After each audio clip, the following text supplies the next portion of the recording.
ሰላም ሰላም ቤተሰብ እንዴት ናችሁ? ደህና ናችሁ ወይ? እኔ ጋር ፈጣሪ ይመስገን ሁሉ ሰላም ነው፣ ሁሉ አማን ነው። በያላችሁበት እንግዲህ ሰላምና ጤና ስኬት እመኝላችኋለሁ። ረመዳን እንዴት ነው? እንዴት እየያዛችሁት ነው? እኛ ቤት እንግዲህ ወገባችን ሊበጠስ ነው። ከባድ ሁኔታ ላይ ነው እየያዝን ያለው ነውና እናንተ ጋርስ እንዴት ናችሁ ውዶቼ? በርታ በሉ። እንግዲህ ወገባችሁን በቀበቶ ስር አድርጋችሁ እንድትበረቱ ፈልጋለሁ። እሺ። እና ደስ ይላል በጣም። እኔ ከስራ መልስ ቡና አፍልቼ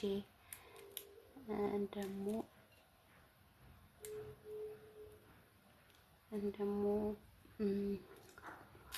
ፋንዲሻ ፎካ አድርጌ ትንሽ ተቀመጥኩኝ። የእውነቴን ነው የምላችሁ እናንተ ወገቤ ተበጥሶ ሊወርቅ ነው።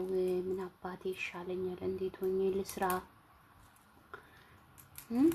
እስኪ የወገብ ህመም በምንድን ነው እንትን የሚለው ንገሩኝ እስኪ የምታውቁ ልጆች። የእውነት ከስራ ብዛት ነው ወይስ መድኃኒት ምናምን መጠቀም አለብኝ? አላቅም ብቻ የእውነት ወገቤ አልቻልኩም። ለካ እናንተ ወልዳችሁ ከመጣችሁ ሰውነታችሁ ጠንካራ አይደለም። ወይኔ የእውነት በጣም ከባድ ነው። እና እንግዲህ ምን እናድርግ? ድህነታችን ወደ ሰው ቤት ይልክናል። በዚህ ግቡ በዚህ ውጡ ትንሽ እስኪ እረፉ የሚል ቤተሰብ ከሌለ በጣም አስቸጋሪ ነው ውዶቼ። እና ሁላችሁም እንግዲህ በርቱልኝ፣ እግዚአብሔር አምላክ ያበርታን። የእውነት አንድ ወር ለሰው አንድ አመት የመሰለው አለ እንዴ? ለኔ አንድ አመት በቃ አንድ አመት እንደ አንድ አመት ነው እየሆነብኝ ያለው። ደግሞ እኛ ቤት ነው ያስጣላው። ቤተሰብ ብቻ አይደለም ምንድነው ከውጪ ሰው ይጠራል። ሰው ሲመጣ ደግሞ ለ3 ቀን አድሮ ነው የሚሄደው። በዛ ላይ እዚህ ቤት ያሉ ልጆች አሉ። በእነሱ ላይ ደግሞ ተጨማሪ 1 3 4 ልጅ ይዘው ይመጣሉ።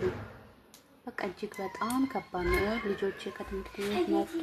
هاي شوفي بالدكانة كان في ناس عم بيصوروا يوتيوبر. اوكي طلعت معهم باليوتيوب. ولا اوه ما شاء الله حلو. አያችሁ ልጄ ከትምህርት ቤት መጣ። እኔ ዩቲዩብ እየሰራሁ ደግሞ ዩቲዩበር የሚሰሩ ሰዎችን አግኝቼ ከነሱ ጋር ፎቶ ተነሳው አለች።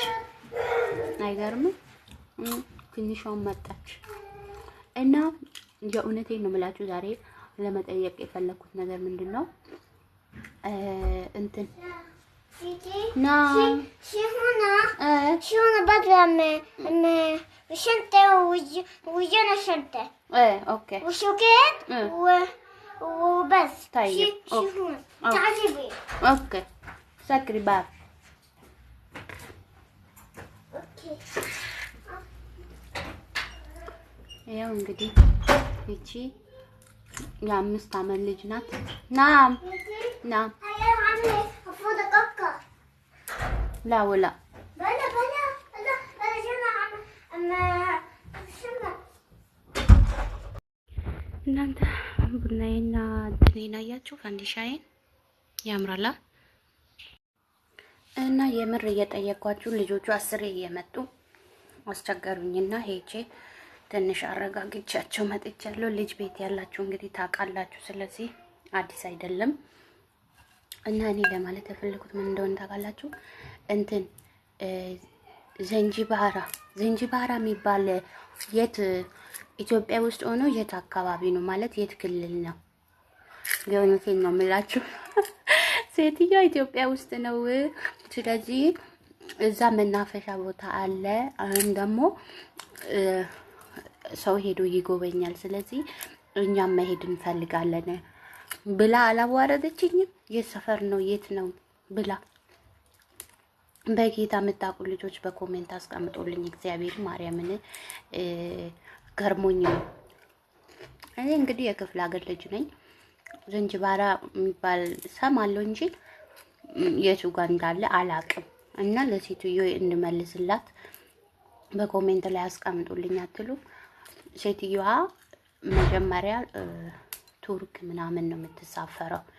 እንደዚህ ዝም ብላ እንትን ወክ ነው የሚያደርጉት ማለት ነው። ከዛ ቱርክ ሁሌ ሄጃለሁ፣ ብዙ ጊዜ ሄጃለሁና አሁን እዛ መሄድ አልፈልግም ብላ ሰፋራን ደውላ ጠየቀች። ከዛ የት አለ ምናምን ብሎ እንደዚህ ነው። በመጀመሪያም ኢትዮጵያ አላለም። ወይኔ ደስታዬን አልቻልኩም። እግዚአብሔር ነው ማለት ደስታዬን አልቻልኩም። እኛን ምንም እንደሌለን በቃ ከሰው በታች አንሰን የሆነ እዚህ እነሱ ጋር መተን እንደምንሰራ ነው የሚያስቡት። ግን እንደዛ ሲለኝ እኔ ደስ ብሎኝ ሳንኩኝ የቱን ያለው ምናምን ስትለኝ አውኩ እኛ ጋር እኮ ነው ምናምን ብያት ማለት ነው። እንትን አልኳትና ከሄድን አብረን አንቺንም ይዘን እንሄዳለን አላሉኝም።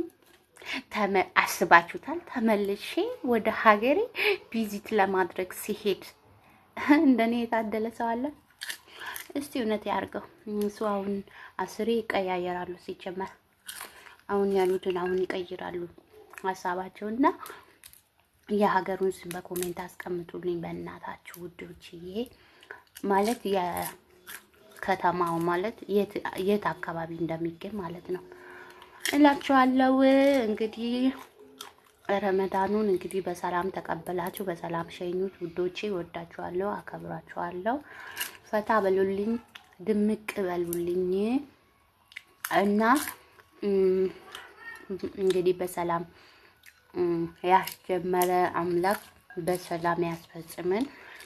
በዚህ አጋጣሚ ኦርቶዶክሳውያን የሆናችሁ እንኳን ለጌታችን ለመድኃኒታችን ለኢየሱስ ክርስቶስ የጾም በዓል በሰላም አደረሳችሁ። እንግዲህ የያዝነው ጾም የበረከት የሰላም ለሀገራችን ፍቅርን የሚያወርድ ለእኛም በረከትን የሚያወርድ ሰርተን ተለውጠን ሀሳባችን ሁሉ ተሳክቶ ሀገራችን የምንገባበት ጾም መሆን አለበት። ስለዚህ ሁላችንም በጾሙ ተሳትፈን የጎደለብንን ፈልገን ያጣነውን ነገር ከጌታችን ዘንድ ለምነን እንድናገኝ ዘንድ እሱ ልዑል እግዚአብሔር ይርዳን። ሁላችሁም እንግዲህ ክርስቲያን የሆናችሁ ጾሙ፣ ደግሞ ሙስሊም ሆናችሁ እናንተም እንግዲህ ጾማችሁ እየገባ ነው። በሰላም ይዛችሁ በሰላም እስከምትፈቱ ድረስ አላህ ከእናንተ ጋር ይሁን። እወዳችኋለሁ። እሺ